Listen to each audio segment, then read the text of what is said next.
उजवा हात मांडीवर, हीच क्रिया आपल्याला डाव्या हाताने करायची.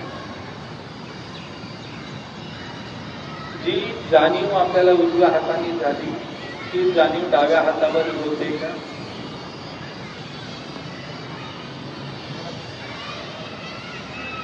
डोळे बंद, डावा हात मांडीवर ठेवायचा आहे. पुन्हा ध्यानाच्या याच अवस्थेत आपल्याला काही क्षण राहायचंय. आणि पहा, आज आपल्याकडे येथे सहज योग परिवारातर्फे हे सर्व लोक आलेत आणि त्यांनी आपल्याला योग साधनेचं महत्त्व सांगितलं. आपण दर शनिवारी योगा घेतच असतो, बरोबर आहे की नाही? त्यामुळे आपल्याला चव्हाण सर तो योगा शिकवत असतात आणि त्या अनुषंगाने आपल्याला कसं तंदुरुस्त राहता येईल हे आपल्याला माहीतच होतं. पण त्याचबरोबर ध्यानधारणा किती महत्वाची आहे. मग या ध्यानधारणेसाठी आपल्याला माहिती आहे बहिणाबाई चौधरी काय म्हणाल्या होत्या? मन वढाय वढाय आता होतं भुईवर गेलं गेलं अभयात.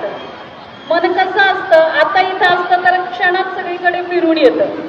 मग अभ्यास करताना आपल्याला हा प्रॉब्लेम जाणवतो. मग याच्यावर उपाय म्हणून आपण जर ही ध्यानधारणा केली तर आपल्याला नक्कीच याचा उपयोग होईल.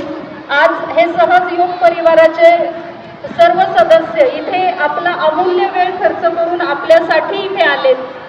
आणि त्या आता श्री अमोलजी शिंदे खरं तर ते व्यवसायाने इंजिनियर आहेत पहा, पण स्वतःच्या कामातनं वेळ काढून इतरांसाठी काहीतरी करणं ही भावना खूप छान आहे. आणि आपल्यासाठी त्यांनी आपल्याला खूप छान ही ध्यानधारणेचं महत्त्व आणि ती कशी करायची हे सांगितलं. त्याबद्दल आपल्या विद्यालयातर्फे मी त्यांचे आणि त्यांच्या सर्व सहज योग परिवाराच्या अगदी मनापासून आभार मानते. धन्यवाद सर.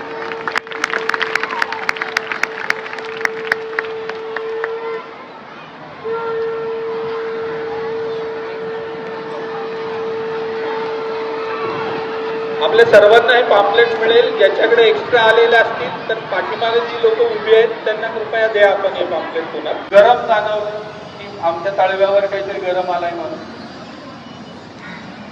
किती लोकांना थंड जाणवलं? किती लोकांना हातावर काहीतरी गोल गोल फिरतंय असं जाणवलं? किती लोकांना हातातून मुंगे आल्यासारखं जाणवलं? हात जड झाल्यासारखे किती लोकांना जाणवलं? बरं, ठीक आहे, हात खाली घ्या. धन्यवाद. आता असं कोण आहे का ज्याला काहीच जाणवलं नाही?